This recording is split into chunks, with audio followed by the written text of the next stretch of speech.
The news from Guyana, the region and the world.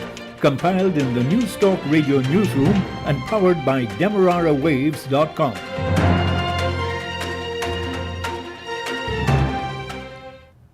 The news at this time comes to you with the compliments of Eureka Medical Laboratories. I am Tiana Jordan. A very good morning to you. First, the lead stories. Guyana is examining the possibility of growing wheat. A fisherman has disappeared at sea. In regional news, the Barbados government is being criticized for imposing additional taxes in this year's national budget. Brazil may soon increase the production of an alternative to fertilizer, now in short supply due to the Russia-Ukraine war. Internationally, we'll bring to you the latest bulletin from the BBC World Service. The details of these and other stories will be coming up in just a moment. A COVID-19 PCR test is now mandatory for many routine activities, including travel and return to work purposes. At Eureka, our trained and experienced staff will ensure confidentiality while your test is conducted in a professional and timely manner with results in just 48 hours. So the next time you require an efficient and hassle-free PCR COVID-19 test, call 624-8378, 608-8378, or 623-7233 to schedule your appointment. You can also ask about our house call testing service. And now the news in detail. President Irfan Ali has announced that Guyana is examining the possibility of growing a tropical strain of wheat. He made the announcement in an address to commission a new water well at Lusignan, East Coast, Demerara. Soon we're going to work to see whether we can find a variety of wheat that we can plant in Guyana so that we can fulfill even our local requirement. We are learning important lessons now that we must not leave unanswered for future generations. Within the past 15 years, sources said Guyana had experimented with growth of suitable varieties of wheat. The president's announcement came just days after the National Milling Company announced a 15% increase in the price of flour due to the Russia-Ukraine crisis. That region accounts for a significant percentage of the world's wheat production. Dr. Ali, like former presidents Forbes Burnham and Chetty Jagan, is stressing the importance of Guyana producing most of its food. The world has taught us that we can no longer be dependent. We have to be as self-sufficient and sustainable as possible, especially when it comes to the supply of food and basic commodities.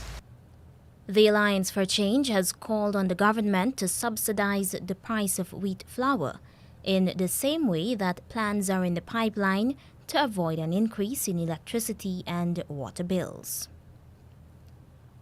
The Commissioner of the Guyana Lands and Surveys Commission, Enrique Muniz, says a diploma in land management program at the University of Guyana will help ease the shortage of this category of persons. The $20 million Guyana dollars project will see 26 students from the Lands and Surveys Commission and other government agencies being trained during the next 18 months. The diploma program, which includes tuition fees for 6 students, is being funded by Norway through the Guyana Red Investment Fund. Mr. Muniz stresses the value of the diploma in land management. Students will learn innovative approaches and methodologies from the experiences and exposure to professionals working in these specialized areas. Valuable to the strengthening institutional and individual capacities is the certification of professionals in the land agency at the tertiary level. This would facilitate future career development for further studies also. The University of Guyana, Food and Agriculture Organization, and the Lands and Surveys Commission on Wednesday signed a letter of agreement. 20 of the students are being drawn from the Lands and Surveys Commission, while 6 others are from the Guyana Geology and Mines Commission Guyana Forestry Commission, Guyana Technical Institute, and the Mahika-Maikoni-Abari Development Authority. A fisherman is feared dead after his boat allegedly capsized at sea. Police have identified the dead man as 26 years old Suraj Daneshwar, also known as Sunny of Rusignol, West Bank, Berbice. Daneshwar and the boat captain O'Neill Deprichan left the Rusignol three-door coker at about 5 a.m. on March 15th in a 36-foot-long wooden boat equipped with a 40-horsepower engine. And about 8 hours 20 on Wednesday morning, police say the captain reported that about 9 o'clock Tuesday night, the boat capsized about 4 miles off the coast of Bath Settlement, West Coast, Berbice. Mr. Deprichan reportedly told police that a large wave hit the boat which capsized, resulting in both himself and the now missing man falling into the water. Deprichan related that about 10 to 15 seconds after he managed to resurface and held onto the boat, and upon looking for Daneshwar, he did not see him. The man further stated that the boat began to drift in the sea with him until he was rescued by another fishing boat which was heading in his direction. He related to them what occurred, and a search was carried out for the missing man, but was unsuccessful. Police say they are searching for Daneshwar, and Deprichan is hospitalized. A 26-year-old man was yesterday charged with the murder of an overseas-based Guyanese at a wedding house under quarantine. Police say Eon Gonzalez, known as Belly of Crabwood Creek, was charged with the murder of 21-year-old United States-based Guyanese Lucan Chatterpal. He was stabbed to death on March 9th during an altercation at a wedding house. Magistrate Alex Moore remanded Gonzalez to prison, and the case has been postponed to March 31st. Police say they are searching for 2 other suspects.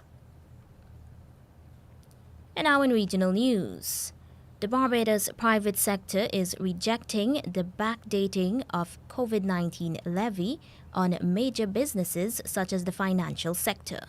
The levy was announced earlier this week by Barbados Prime Minister Mia Mottley. We get the details from Barbados Today. Private sector operators, especially those in the financial services sector, were not at all surprised of being the target of a pandemic contribution levy. Word of this from Chairman of the Barbados Private Sector Association, Tricia Tannis, following the announcement in Monday's budget. But addressing a post-budget breakfast forum on Tuesday, hosted by the BCCI and PricewaterhouseCoopers, Tannis said sector operators were not keen on the levy being backdated. And that is something that is seen not to be as progressive as the tax itself. We all understand how we have to hold hands and we have to walk through this crisis together. However, applying that tax retrospectively certainly is not sitting well with the sector, though they understand that there's a contribution to be made to the overall effort. The 1% tax for workers will take effect on April 1st, while the 15% tax on companies will be for the financial years ending March 2021 and 2022. Regional Economic Advisor Mala Dukaran, who also addressed the forum, gave her assessment of the pandemic contribution levy. I think this levy of 15% on certain sectors to help defray the cost of the pandemic is reasonable, especially since the sectors identified are largely profitable and non-indigenous to Barbados. However, the pandemic contribution levy of 1% on anyone earning $6,250 or more per month strikes me as a regressive tax. In my view, the threshold to qualify for this tax should have been higher, and it should have been structured progressively, meaning a higher tax rate the higher your income level. That report from Barbados Today. The Bahamas is moving to enact a raft of human rights legislation. The government says these are in keeping with the country's obligations at the level of the United Nations. The announcement was made by Attorney General Ryan Pinder. More from our News Bahamas. The AG says addressing those issues is a part of the Davis administration's agenda as it seeks to keep up with its international obligations. Within that suite of recommended legislation are matters related to gender-based violence, matters related to marital rape, matters related to juvenile offenses, for example. So it's involved in an all-encompassing suite of legislation, which is a human rights legislative agenda. It's safe to say that Davis administration is moving towards criminalizing it. It's safe to say that Davis administration are looking at all of our international human rights obligations, which that is one of them, with a mind to becoming compliant with the United Nations requirements. The AG weighed in on the matter nearly a month after the first ever National Gender-Based Violence Discriminatory Law Review Forum was held. The Nassau Guardian obtained a copy of the report and reported on Monday that participants recommended the criminalization of marital rape, legalization of abortion, and decriminalization of sex work, among other things. The AG was asked about their recommendations. These issues factor into commitments that the government of the Bahamas, as far back as 2018, have made to the United Nations and other multilateral institutions about legislative matters and other commitments with respect to human rights matters, and in preparation to go before the United Nations Human Rights Council, which is scheduled for February of 2023. And there were a series of recommendations that were committed to. Pinder also says tackling the issues head on was long overdue, especially given the fact that former administrations made commitments to international organizations. So what we have done is we have compiled a list and analysis of a suite of legislation that is going to be required to meet our obligations on human rights matters.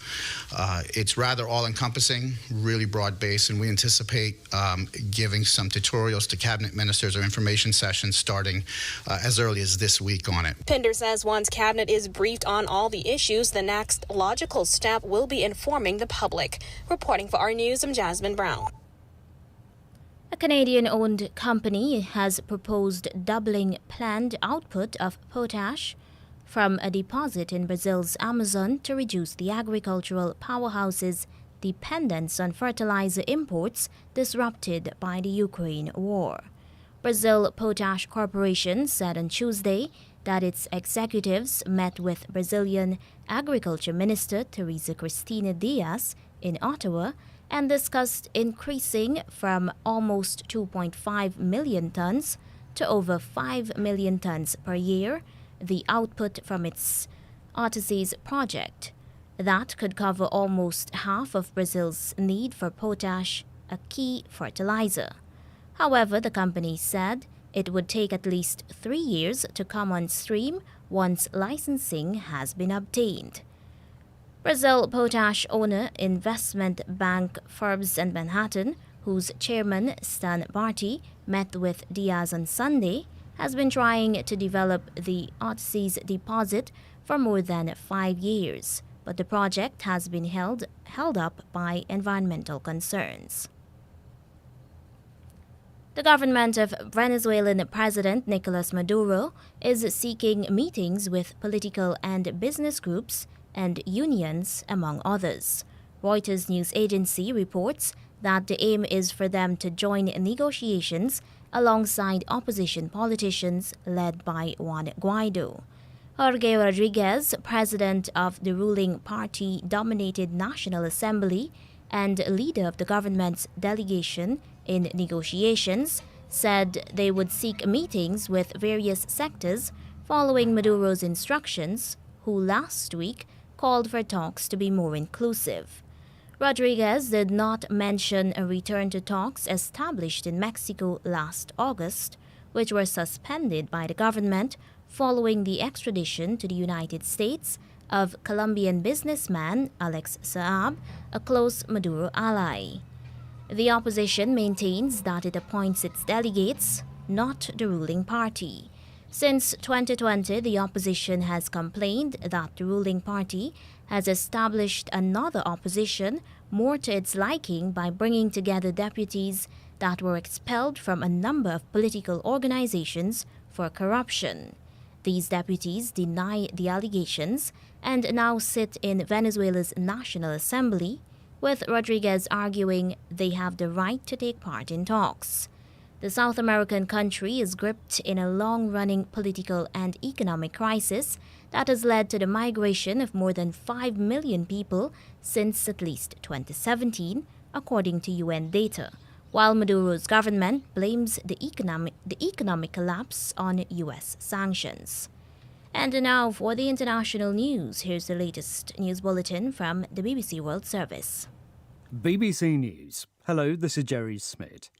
President Volodymyr Zelensky has said Russia is building a new wall against freedom in Europe through its invasion of Ukraine.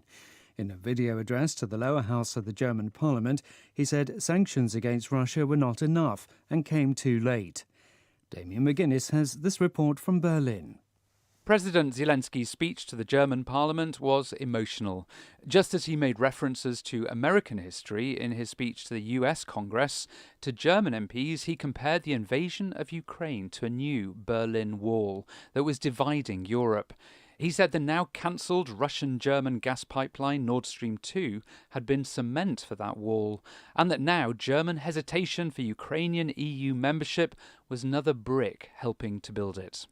Ukraine needed an airlift and a no-fly zone, he said, just as Cold War West Berlin was saved by the Allied airlift.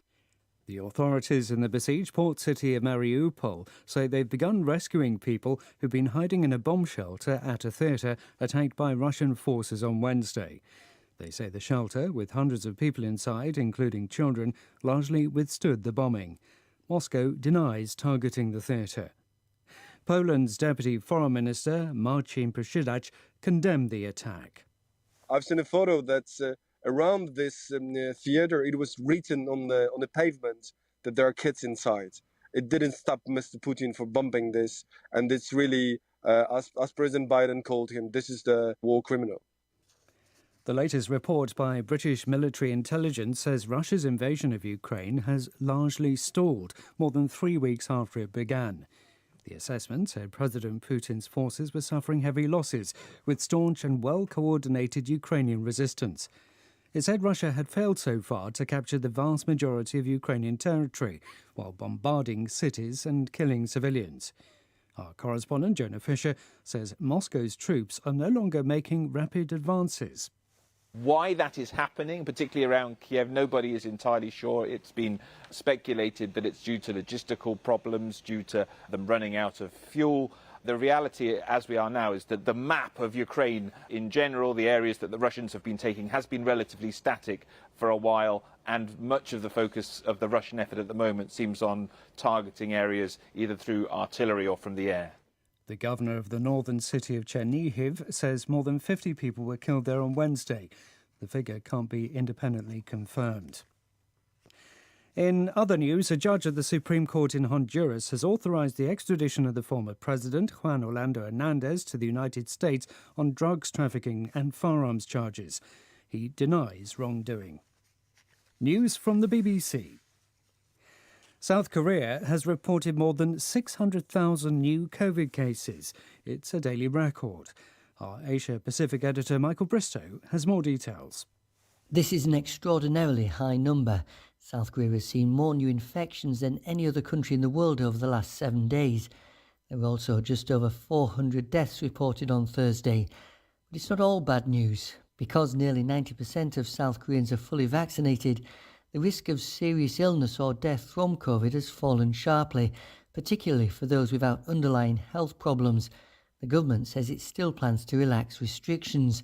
A senior official in Seoul said he thought this will be the last major crisis of the pandemic. A cargo ship has sunk in the Gulf close to the Iranian coast. Official media in Iran said rescuers have been sent to search for the 30 crew members. The ship, which is believed to be from the United Arab Emirates, was transporting cars. The cause of the sinking is unclear, but weather conditions were reported to have been poor. At least 21 people have been killed and several wounded in an attack by suspected Islamist militants in Niger. The mayor of the town of Terra said gunmen on motorbikes had forced a bus to stop. They then ordered the passengers out, apparently to check their identities, but shot them. Groups linked to IS and Al-Qaeda frequently carry out attacks in the region. In South Africa, a dispute over who should become the next king of the Zulu nation appears to be nearing an end. President Cyril Ramaphosa has officially recognised the chosen successor, Prince Misuzulu. The Zulu royal family has been in turmoil since the death of King Goodwill Zwelithini last year. He'd appointed his third wife as regent, but within weeks she also died, triggering a power struggle. BBC News. The news was brought to you with the compliments of Eureka Medical Laboratories. Don't let the fear of contracting the coronavirus disease deter you from seeking the medical care you need. At Eureka Labs, we ensure the safety of our clients and staff with our rigid sanitization routine. This involves the use of ultraviolet lights to effectively rid the air and all surfaces of viruses and bacteria that may be present throughout the lab daily. The light works to rapidly inactivate microorganisms through a physical process that is invisible to human eye. So the next time you need a checkup, don't hesitate to give us a call on 225-7574 to schedule your appointment. And now to end the news, here is a recap of the leads. Guyana is examining the possibility of growing wheat. A fisherman has disappeared at sea. And in regional news, the Barbados government is being criticized for imposing additional taxes in this year's national budget.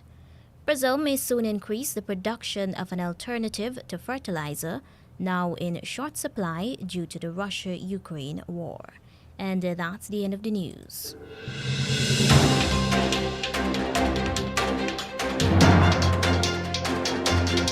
This has been the news, compiled in the News Talk Radio newsroom. For ongoing updates, visit demerarawaves.com, and you can check facebook.com/demwaves and twitter.com/demwaves.